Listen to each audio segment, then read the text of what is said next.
like to welcome all to TESOL Kuwait's December webinar. If you can just, I hope everyone has access to my screen. What we have here is an advert to our upcoming 2023 hybrid conference entitled Language Education in a Hybrid World, Obstacles and Opportunities. And we were lucky this year as well because we'll be sponsored by Cambridge University Press and Assessment, as well as Kuwait Technical College. Definitely do visit our website for more information. And we're always here to help you with any questions that you might have.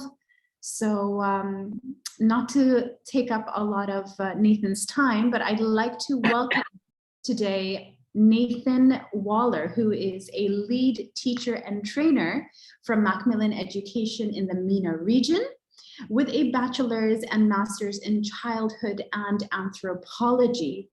And I've actually known Nathan for a very long time. We've been friends for a very long time. And we met in, I think it was 5 years ago, Nathan, right? 6, maybe? Yeah, probably. And Nathan actually has 15 years of experience in younger learner education, starting in pre-primary and primary in the UK, before specializing in special educational needs, which is SEN. And he has lived and worked in multiple countries across the world. And we were lucky to actually have him visit us in Kuwait a couple of times, with experience in teaching, teacher training, assessment, and educational development. So Nathan, thank you for being here with us today. Thank you for having me. It's a pleasure to be here, as always. It's a pleasure to have you. So I think you have access to sharing the screen. So Nathan will go ahead with his webinar session for today, and we will be taking in questions at the end of the session. So Nazida, we will be definitely answering your question at the end of the session, but feel free to put in your questions in the chat box. So Nathan, go ahead. The screen is all yours.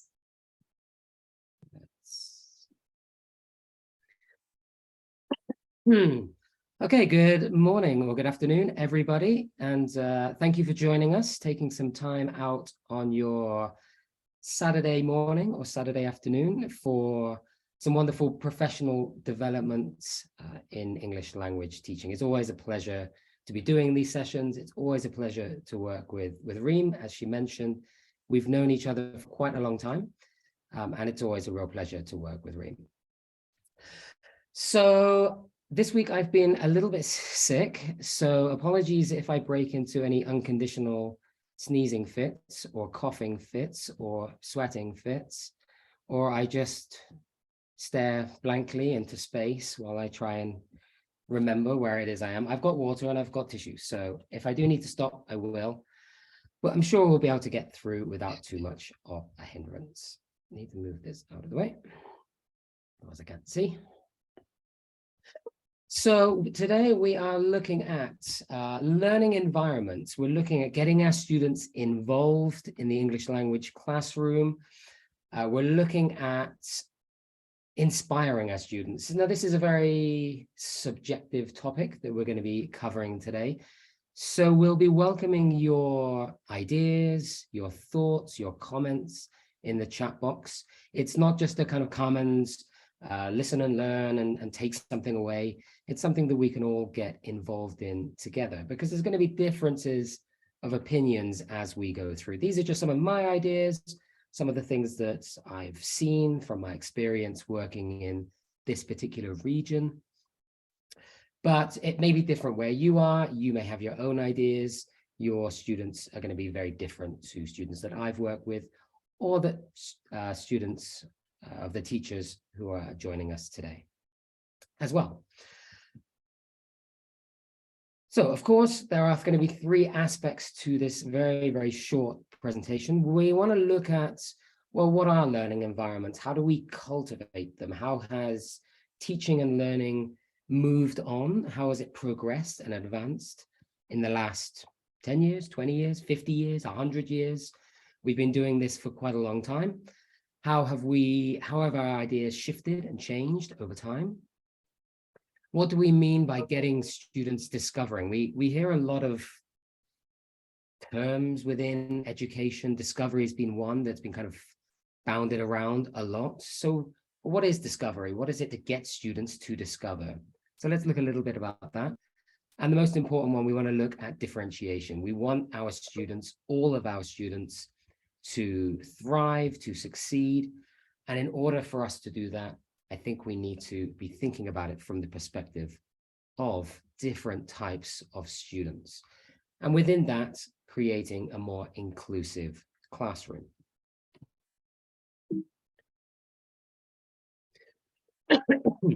So here we have a classroom. I'll give you a second to look at it. Does this look like your classroom, or does this look different to your classroom? Very simple. We'll start with a yes or no question to go off. I mean, what is it you first perhaps might notice about this classroom? Most people would probably look at this and say, this is a very traditional classroom. They're clearly missing some technology. There isn't even a TV on the wall. We don't use blackboards anymore, probably. Most of us have got interactive whiteboards. That's helping us, I think, to engage students in different types of ways. But we've got, if you think about this, the teacher and the student, teacher at the front, students all kind of looking in the same direction, sitting in rows. You don't have boys in your classroom. Yep, we have gender segregated quite often here in this region. Most people would call this a traditional classroom. And one of the things I think I want to, I guess, highlight at the very beginning, there's been this big debate about, well, traditional classrooms are bad and innovative classrooms are good. And of course, there is still something about a traditional type of classroom. I think the only thing we could say is that perhaps it doesn't work for every student. So we've got a few students here who have their hands up. Perhaps that particular type of lesson, that particular type of learning outcome is working for them, but the student in the middle, perhaps it's not working for this student, even though they're sitting perhaps closer. So there's nothing to say that we cannot use a traditional classroom. I think it's just whether or not it fits the objectives and the learning outcomes that we've set for that particular type of lesson. What we're trying to highlight is that if it's not working for everybody, we need to start thinking about, well, how can I tailor what I'm doing? How can I manipulate my content? How can I manipulate what I'm doing with my students or what the students are doing to make sure that other types of students, we talk about learning styles a lot, can access the content and can make progress along with their peers. And I think this, we're already starting to see, fits into this, I think what's probably generally agreed as this idea of a growth mindset. And I really like this quote from a very famous author. If you haven't read any of his books, I would definitely check them out. But this quote comes from a fiction author, and he says, "A boat is safe in the harbor, but this, of course, is not the purpose of a boat." And here we're thinking very much about growth mindset, about making sure that we are looking beyond fixed ways of doing things. Traditional classrooms, if we think about them going back in time, they're very much about everybody learning the same way, the same style, being assessed in the same way, everyone doing the same thing and trying to achieve the same goal. But of course, we could change the words for this. We could say a student is safe in the classroom. But of course, this is not the purpose of a student. We want a student to be able to go outside of the classroom, use what they've learned, be able to take that language and communicate with other types of people, not just within the classroom setting.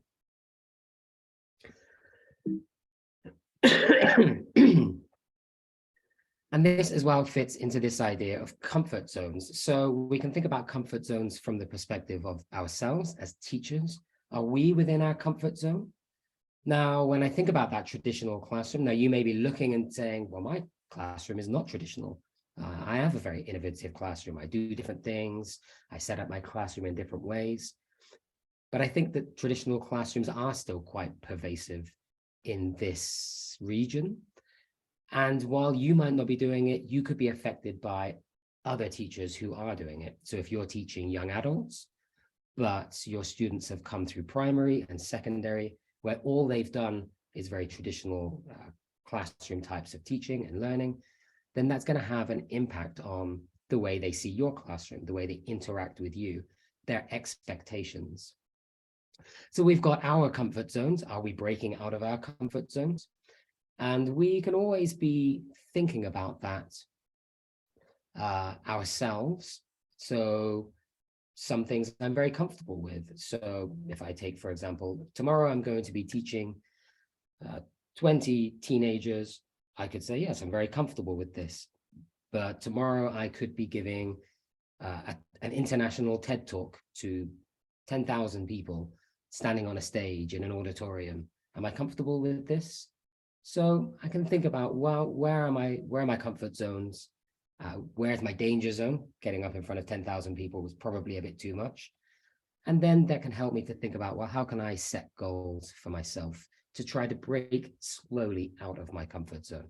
And we can do this with students as well. I think it's really important to do this with students, helping students to identify their comfort zone so they can set appropriate goals to try to move out of that. So we keep doing this particular piece of writing. You seem very comfortable with that. How about we do something a little bit different? What do you need to be able to achieve that? What steps do you need to put in place? And how can I, as a teacher, support you to move in that different direction?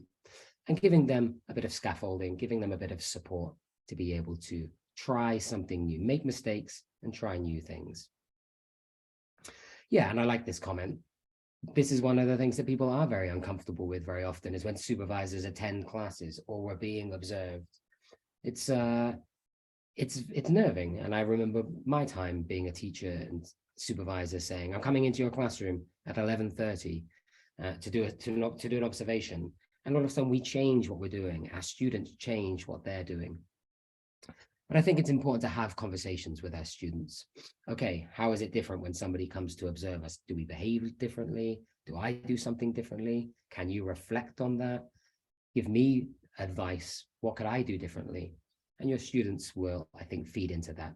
And they will see that they are being valued and they will respond accordingly, I think.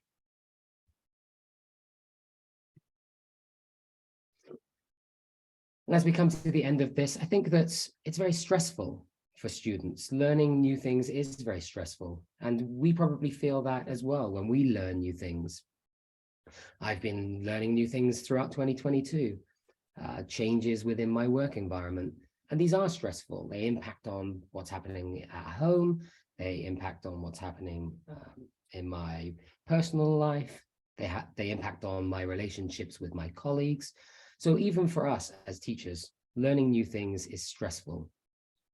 When it comes to students, though, we do need to scaffold, I think. So parents, and if you're teaching young learners especially, getting parents involved, bringing other educators, communicating with them, helping students to break things down into more manageable pieces will help students to see their learning, see how they're progressing. I think there's nothing worse for students than just being kind of carried along. And if we go back to that analogy of the boat, you know, if you are the boat, if you're the captain, if you're the navigator, if you're the sea, if you're all of the objects within the boat, your students are just passive. They're just along for the ride. They don't see much meaning in it. They need to be involved, I think. And there's always going to be this area of motivation, engagement, participation, as we can see in the comments there. Feeling nervous about, okay, they're not participating. And I think there's always this question, well, if they're not participating, is it them? Is it something they're not interested in? Why are they not engaging? Or is it something to do with me? Am I not suitably inspiring them? Is it something to do with my content? Is it something to do with the activities? Maybe our activities are becoming a little bit repetitive. All of these different types of questions. But this part is about seeing that learning can make students anxious, and anxiety, how we feel, can hinder that learning process. So think a little bit about how students are scaffolded.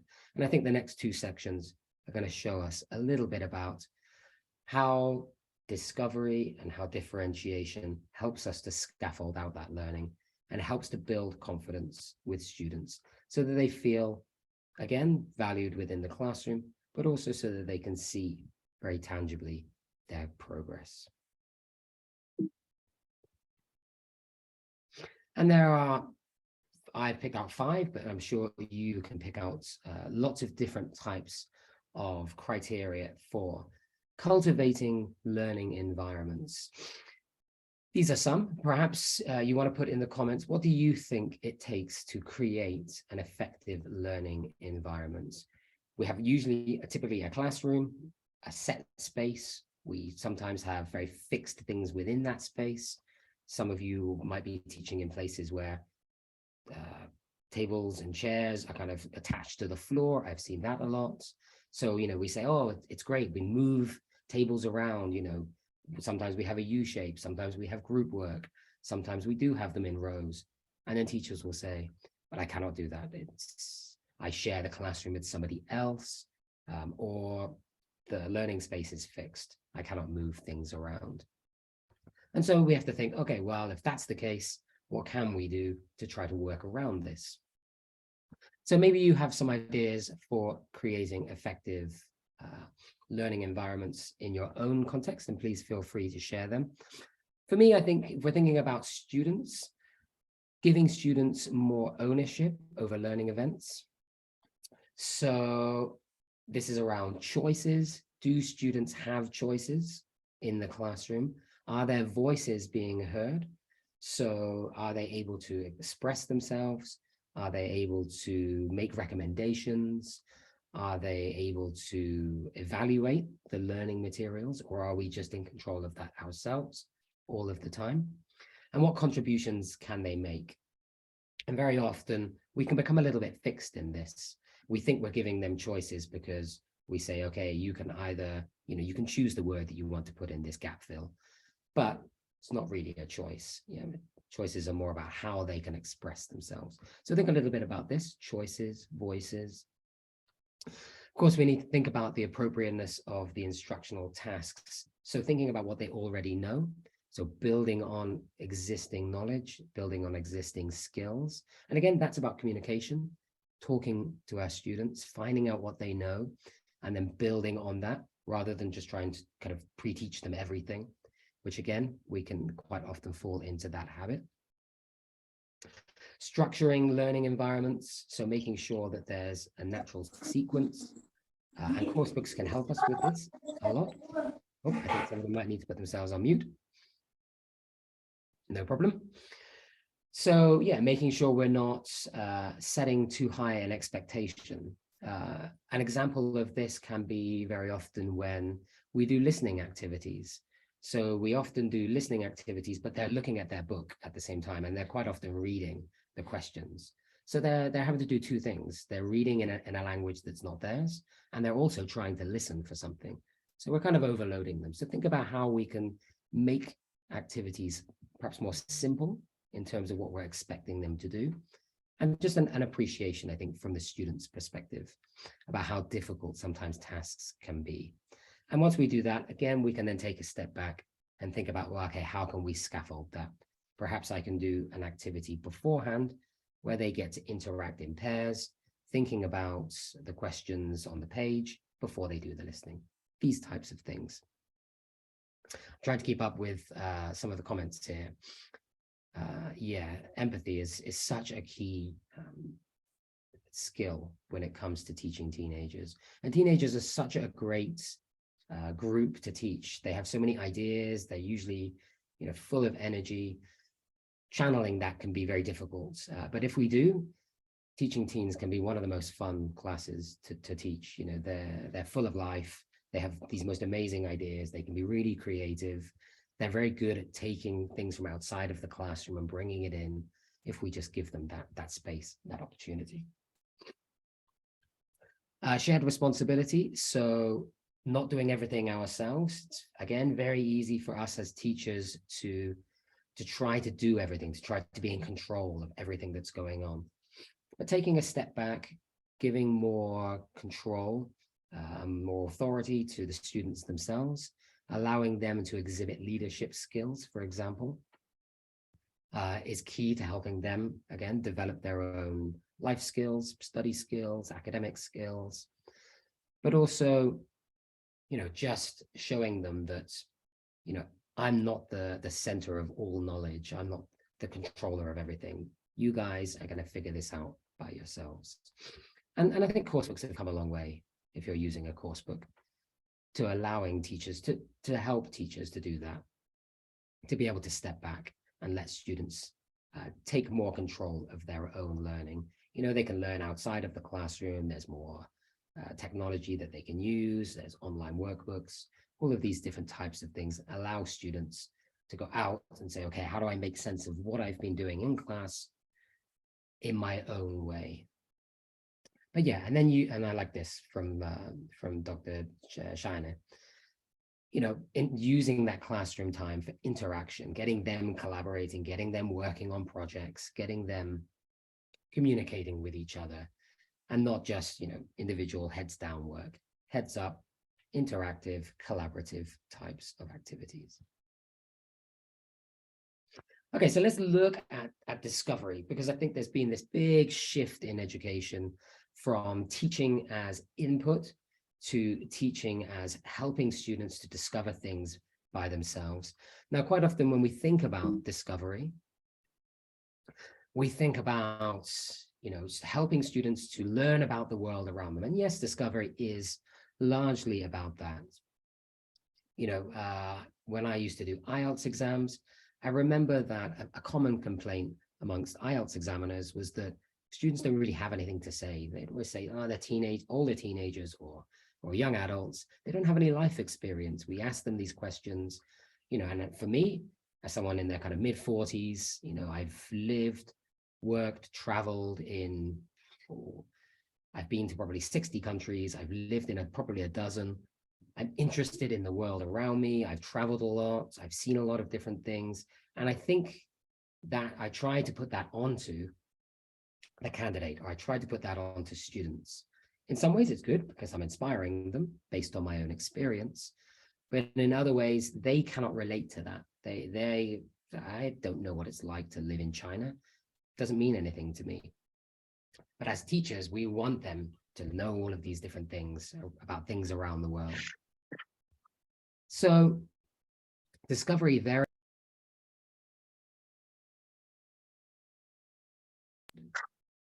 I don't know what happened there. Somebody muted me, I think.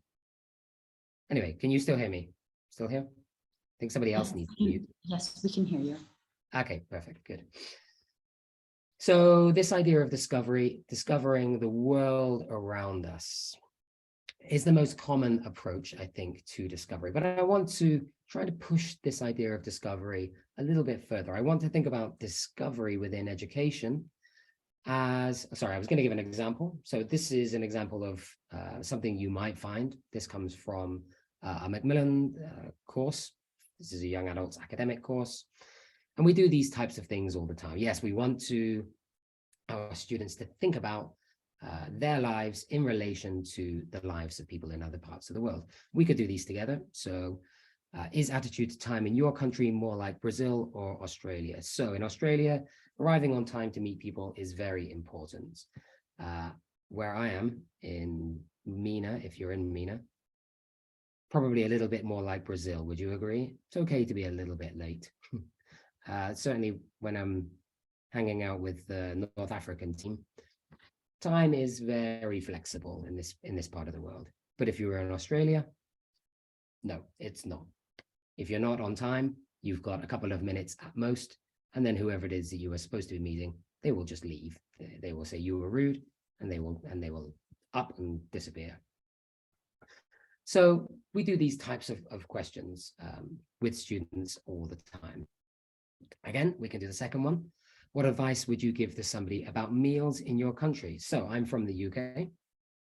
Let me think a little bit about meal times in the UK. So for me, for a start, they are called something different where I'm from. So I'm from the south of the UK. So we don't have breakfast, lunch, and dinner. We have breakfast, dinner, and tea, which is very weird to most people. So if you was to say to someone where I'm from, I will meet you for dinner, you wouldn't be meeting them in the evening at 6 p.m., 7 p.m., 8 p.m. You would actually be meeting them around midday. Instantly very weird for most people. Other things around meals, generally when you grow up, households meal times are very important. So we would have dinners together at 5:30 p.m. and it was like clockwork, probably a little bit like the Australia. We're relating the two questions together.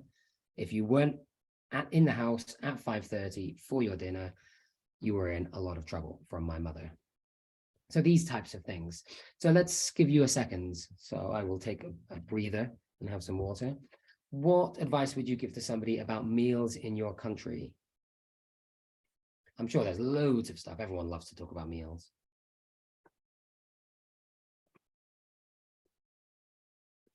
Somebody said about Poland, and there's Poland here, bread and salt are used to welcome important guests. I did not know that. I've been to Japan, so I definitely know what the Japan one.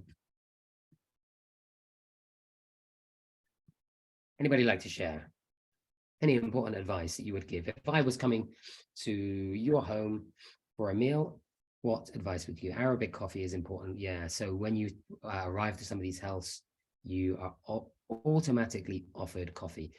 And again, we can talk about the differences between this and where I'm from. You would be offered tea if you were coming to my mother's house. Maybe more coffee these days. Oh, okay. Offer water first and then tea. Yep, nice. Are there strict things around things like times? Are meal times kind of fixed? Are they flexible? Things have changed, I think, a lot. Otherwise, yeah, you'll end up sleeping. Greeting with namaste. Yeah, good. And then water.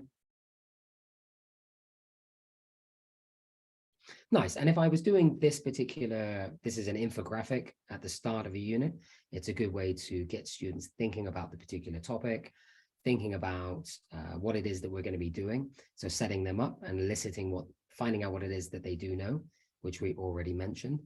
And I could set them a variety of activities. I could put them in pairs and I could give them a country that they have to go and research and bring back some information to share with the group. So again, they have to discover something. So I could say, okay, this pair, you are going to be given the country of Canada, and this pair, you are going to be given the country of Thailand. And they have to go and do a little bit of internet research. Very easy. Attitude to time in Thailand, attitude towards meals, or what is meal time like, or what do they eat, all of these types of things. And they bring that back, and we can do lots of, pair shares, we can do group work feedback, we can do whole class feedback as well. So this is just a very typical, I think, way of getting students into this idea of discovery. The course is helping us, setting us up to get students to discover through the content. So we already have this, but I want to kind of move this along. I want to think about discovery as a sensory experience. Yes, I love going to Oman. Used to go to Oman a lot, and I haven't been for a little while, but yes, dates in Oman are fantastic. You're always offered dates, no matter where you go in Oman, which is fantastic. I love it. So I'm going to think a bit deeper, I think, about this discovery within learning as a sensory experience. Now, when we think about the classroom, very often we get kind of fixed on the main senses. So, of course, I'm going to ask this very easy question. How many senses are there? Everybody rushing to the numbers on the keypad. How many senses do you know?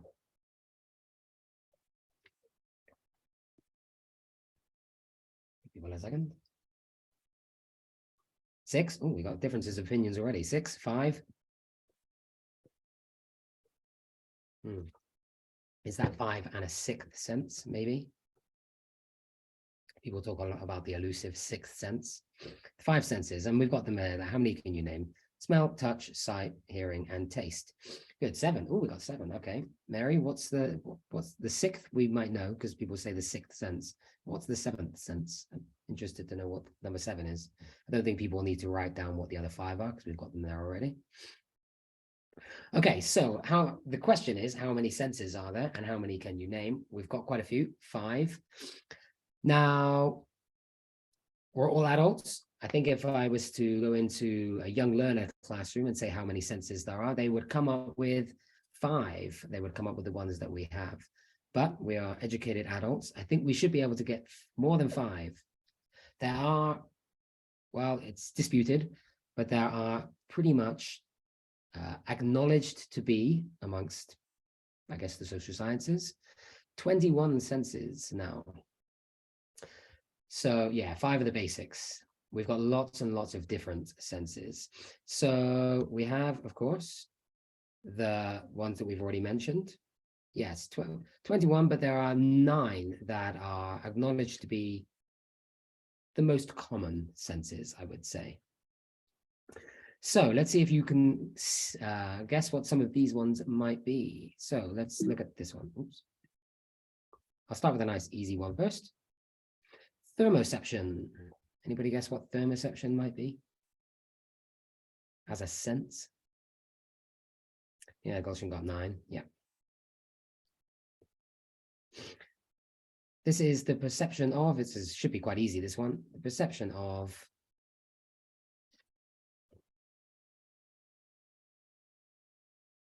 it is, of course, heat. Yes, there you go. So thermoception, yeah, our perception, our ability to feel temperature, our ability to understand heat, hot, cold, all of these different types of things. Now, of course, there's an overlap. You'll say, well, isn't that touch? Like if I touch a fire, I know it's hot. But actually, thermoception is the understanding that something is hot without having to touch it. Yeah. Let's go to the next one. What about this one? We've got the way of pronounce it as well. Nociception. Anyone know what nociception might be? This one's not quite so easy. Thermo was obviously something to do with heat. Nociception.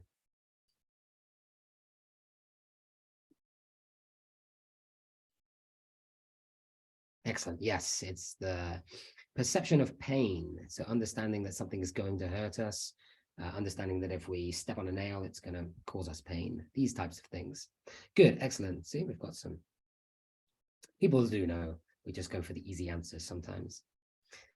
This one, getting more difficult to pronounce. Equilibrioception. This one also should be quite easy. Do you think about equilibrium? Balance, yes, excellent. So yeah, another one, the perception of balance. Good, stops us from falling over. Sometimes common to do. And the last one, proprioception. Proprioception. Anybody know what this one might be? The perception of, it's a bit more difficult. Yeah, good, excellent. Yeah, bodily awareness. So for example, can you close your eyes and touch your nose?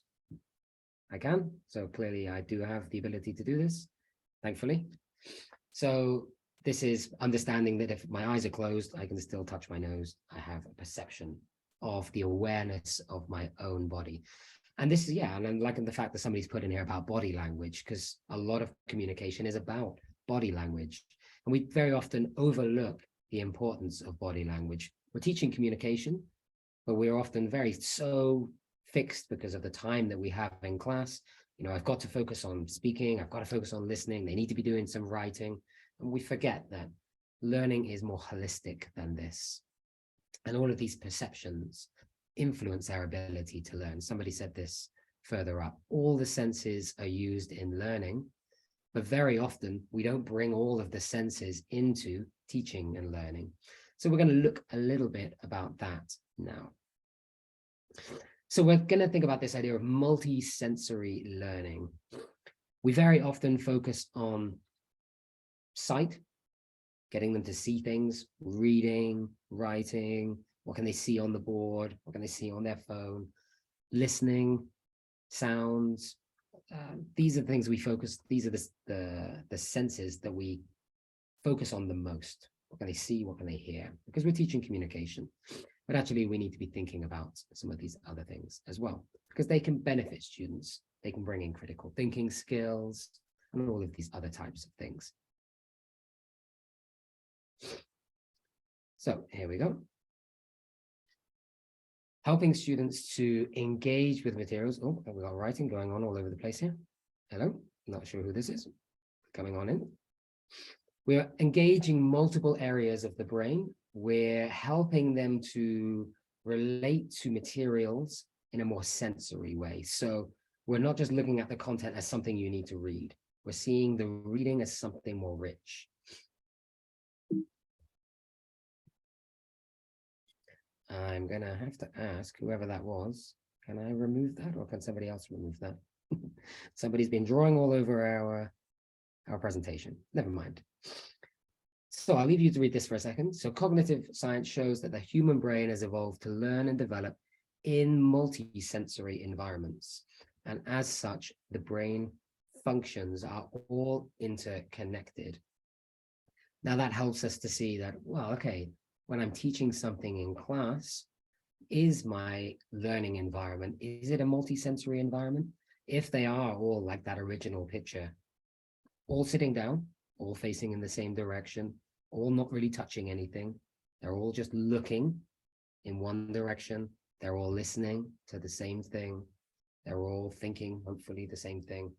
It's not a multi-sensory environment. So it's not working for everybody. And it's probably not pushing the brain to the maximum potential that it has. But instruction is most effective and memorable when it engages multiple senses. And this is where this idea of differentiation is going to come in a second, helping students to engage with content in a variety of ways.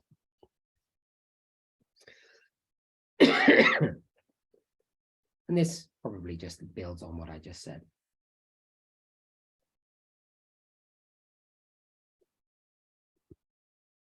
So I guess I will pitch the question to you.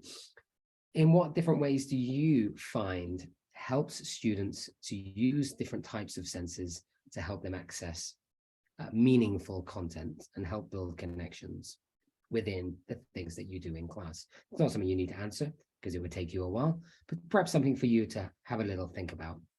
What do I do? How do I find different ways getting these students to interact with each other, to interact with the content in ways that are multisensory?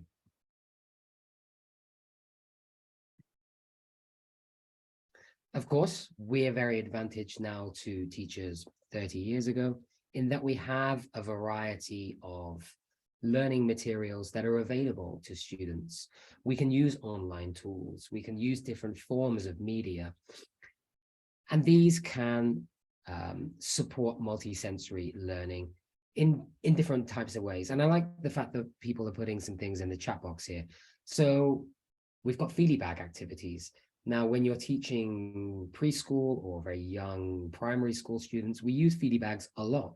This idea of, put your hand in, what can you feel? Again, a sensory activity, this idea of touch. But we often don't use that with very older learners. We feel like that's kind of childish. It belongs in the primary classroom. And we put some of these things to one side. And actually, that's a shame, because I think that older learners can still benefit from, it doesn't necessarily need to be a feely bag, but it's taking that concept of using your hands, things related to touch. And when you're adults, you don't actually have to touch something. It can be imaginative, as we're going to see from the next activity. But this idea, getting students to move in class, so not always sitting in the same place, not always working with the same person, these types of things. So we're going to look at this image. We're talking about media. So if you was to see this in a fairly typical course book. You see this image, there would usually be an activity related to it. And it would be a linguistic type of activity. You would have to, the boy is writing, the boy is watching, the boys are in the cafe, all of these types of things that we typically see in language exercises, but that don't help students to get into the picture, I think. So I want you to think about how can we think about this particular image. And images are good because we can bring images from anywhere, and students can interact with images very easily. So let's think about thinking about this particular piece of media from a multi-sensory perspective. I'll give you a second. So I want us to think a little bit more broadly about this particular picture. So first of all, okay, what is it we can see? We can see the normal things. So let's go through, we can see what he's touching. So he's holding a pen. The guy in the background, he's perhaps packing his bag. We can think about where they are. So we can think about what other different types of things can we think about? We could think about smells. So what could they be smelling? Yeah, where are they? What's the learning environment? What would happen if somebody opened the door? Is there a door? We've got headphones for listening. Yep. What things might they smell? It could be in a restaurant. It could be in a cafe. There could be the smell of coffee. Is he drawing? Yep. And again, if we actually look a little bit deeper into this picture, we'll see that he's not holding a pen at all. I don't think. I look really closely, because I think that's not paper.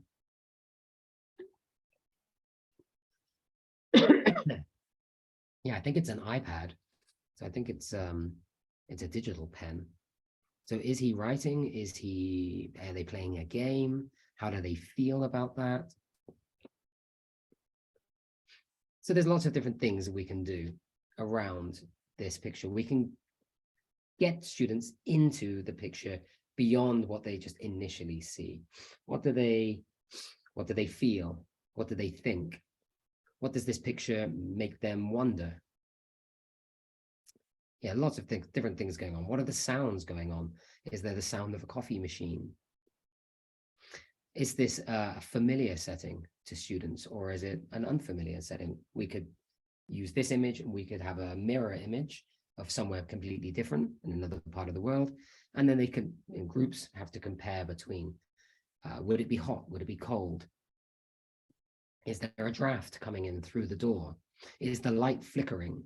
All of these things help students to see the image in a richer way, I think, and gets them talking about that particular image beyond just what do you see and can you complete the activity.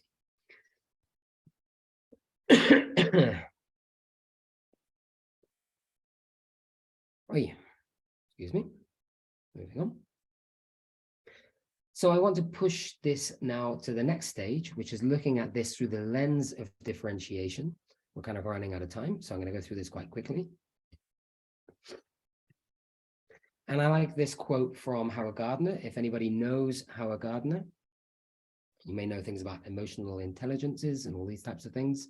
He said the biggest mistake of past centuries in teaching has been to treat all children as if they were variants of the same individual, and thus to feel justified in teaching them all the same subjects in the same way. And this has been quite a common critique of a standardized form of education.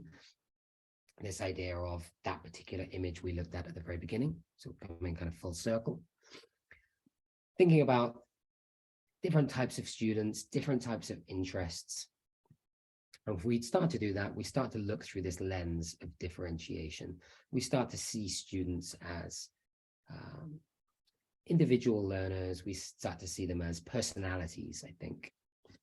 And we can start to bring some of that into the classroom. And I know a lot of you are, because there's been quite a lot of nice kind of comments in the chat box there.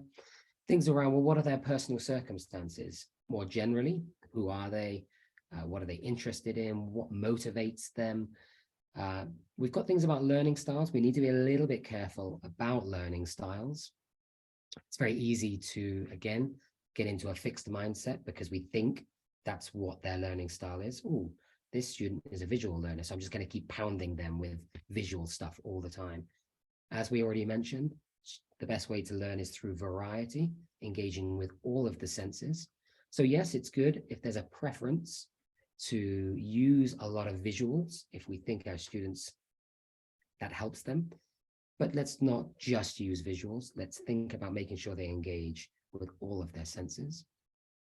We already mentioned previous learning experiences.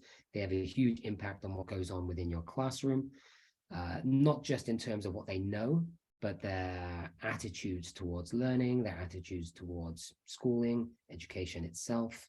Sometimes we have to very slowly break them down if they've come from different types of educational experiences. That will also impact their readiness level. So figuring out with particular types of students, are they ready for this type of content? Is this too difficult for them? How can I get them there? How can I help them to set goals to reach a readiness level?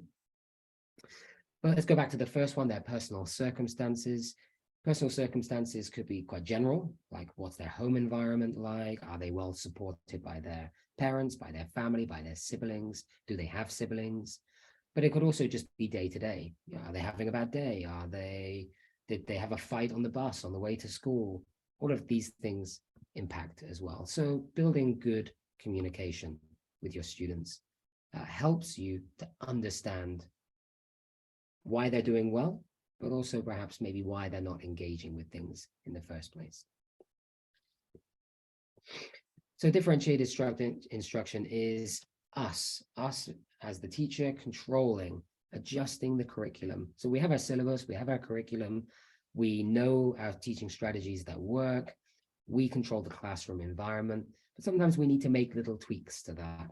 Okay, for this lesson, you know what, it's not really working in this particular way, so I'm going to just change it. And I'm going to tell my students why I'm going to change it. I feel like this is not really going very well, guys. Let's mix it up. How would you like to do it? Would you prefer to just do some research, go off in groups and come back at the end of the lesson? Or do you need to know a little bit more about this? Do I need to give you some more input? Again, all of that type of communication can help students. And it helps us to be able to change what we're doing to be able to help different students. People quite often think that differentiated instruction is really challenging because it almost feels like we need to make, let's say I've got 30 students, I need to make 30 lesson plans because I've got 30 different students. And that's not the case. It's having a general path, but understanding that we can deviate from that path, just little tweaks to help students keep moving down that path. Very often we see differentiated instruction, and a lot of the course books, again, will help you with this. We see the kind of standard activity within the book, and then the course will give you a slightly more challenging version of that activity to help students who are perhaps moving a little bit faster. And then they will give you a more supported, and we see this with writing quite often in English language course books. So you'll see, let's say they have to write a letter, and you will see the standard version, and then you will see one with like less words on it, because more challenging. And then you will see one where they just have to fill in using key vocabulary, a more supported version of that activity. I think this is a very introductory type of differentiated instruction. So I want to look at taking that a little bit further. There's 3 areas that we can differentiate. We can differentiate our content. So for example, the activity that I just gave you with the writing example, we can differentiate that content. Yeah? So I give 3 different students 3 different forms of that content, depending on their ability level. We could differentiate the process, or we can differentiate the product. So let's go back to our media. If I'm differentiating the content, let's think about that photograph that we were looking at together in terms of multisensory learning. I could give half the class the image, and then I could give the other half of the class the video that that image came from. Yeah. And they can look at that from two different angles. So if you're looking at an image, you have to imagine what the sounds are, what the smells would be. But if you've got the video, you've got more visual clues. So they would have a different perspective on the same piece of media. So I'm giving you two different students, different content. So I'm differentiating the content there. If I'm differentiating the process, we're going to look at that now. And then we'll move on to differentiated product. So let's differentiate the process. So for example, I could split the class in half. Group A, you have to choose one of the characters in the image, explain what the character is experiencing at that moment that the photo was taken, and you need to write a description in the first person describing the sensations the character is experiencing. So pick a character, could be the guy writing, it could be the guy listening. I can see, I can hear, I can smell, I can taste. So thinking about that image, this is kind of what we did in the beginning. This is group A. Group B has exactly the same image. So the content is not being differentiated. We're differentiating the process. So they have to do something different. They have to imagine that this photo is a still from a movie, and they have to think more broadly. What might have happened in the few minutes leading up to the moment this picture was taken? So where have they come from? What have they been doing? Where might they be going next? And then think about what background sounds the viewers might be able to hear. So now you're thinking about this not as a static image, but thinking about this as part of a movie clip. And then they have done a different type of activity. Write a short film script, 10 to 12 lines between the two characters. So we're getting them to use that language that we've perhaps been working on within the unit, but we're getting them to think deeper about this particular type of media. So here we've got differentiated process. The content is the same. Both groups are interacting with the same image, but they're doing different things. And that helps them to see the image in a different way. And then when you do your comparisons, maybe one person from group B needs to join up with one person from group A, and they will talk about and share what they've made. So you are not having to teach both of them two different things. They're actually helping each other because they're helping each other to see that image in different ways. So this is your differentiated process. And then if we move on to the differentiated product, giving students a way to express themselves.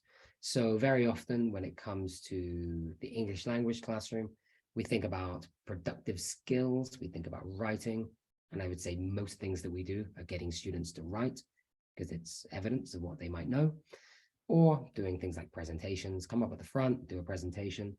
But there are so many different ways that students can express themselves. Think about poetry, think about theater, think about art, all of these different ways that students can imprint their personality onto the productive task. So have a think. Let's go back to those two different differentiated tasks. And we can then think about, well, okay, think about your description or your dialogue. How much of that was informed by visual clues and how much of it was imagined? And if we go back to that idea of that multisensory learning, a lot of those things were perception of balance, the perception of pain. All of these types of things are perceptive, and perceptions build a lot of how we feel about ourselves. I think Howard Gardner's multiple intelligence theory is out, you're right. It's very old, slightly outdated now. It was just a quote from him that I like. But yeah, this idea of getting students to use their imagination. Imagination, again, is, I think, a precursor for discovery. So it's bringing that idea of discovery into the classroom and getting them to think deeper, getting them to work together. Very interactive type of activity that we've looked at. And so as we come to the end with, I'd say, one more minute to come, I'd like to set a final task, something for you to think about, something for you to take away and enact, I guess, in your own teaching contexts based on this idea of differentiation. We looked at this one. So let's say you're teaching a particular unit. If you're teaching course books or teaching units or however it is that you're teaching. Think about your syllabus, think about your curriculum. Within one aspect, I'm just going to use a unit as an example. Take one activity from that unit and think about how you can adapt it for different types of ability students. You probably do this already. This is the first one. The second one, take a different activity and then take into account how you can change that.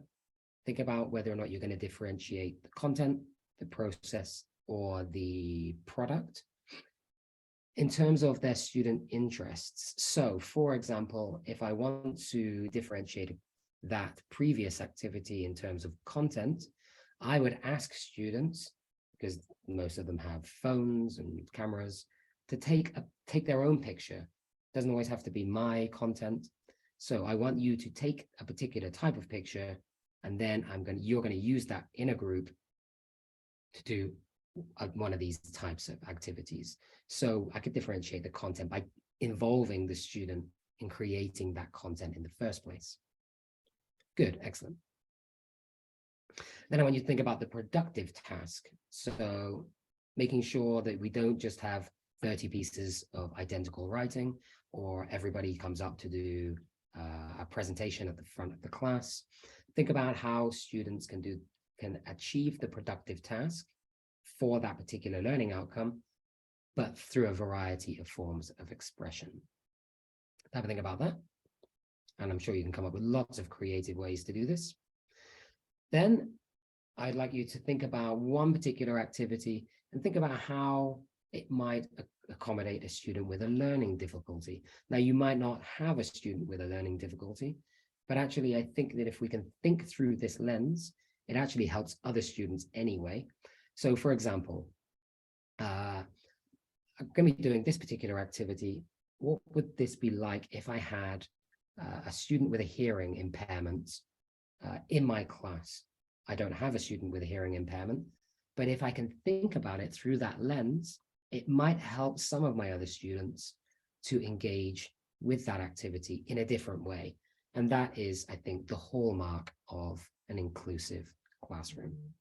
And the last one, think about your learning environment. So think about how you set up the classroom, who's sitting where, who's interacting with who, how can you get them to move, how can you get them to work with different people, share ideas. So think about that environment as well and move them around. And again, try to get them to bring things in. The more things they can bring in, the more sensory the activities can be. I've come to the end. We've got a couple of minutes left. There might have been questions. I lost track of the chat along the way. Thank you so much, Nathan. Thank you for such a fruitful webinar today. I think we have a lot of comments regarding how happy everyone is and how different this webinar has been for them. So informative, and thank you, Ms. Neda, thank you Farzan, thank you everyone for joining us today. Now, I know the session will probably cut off very soon.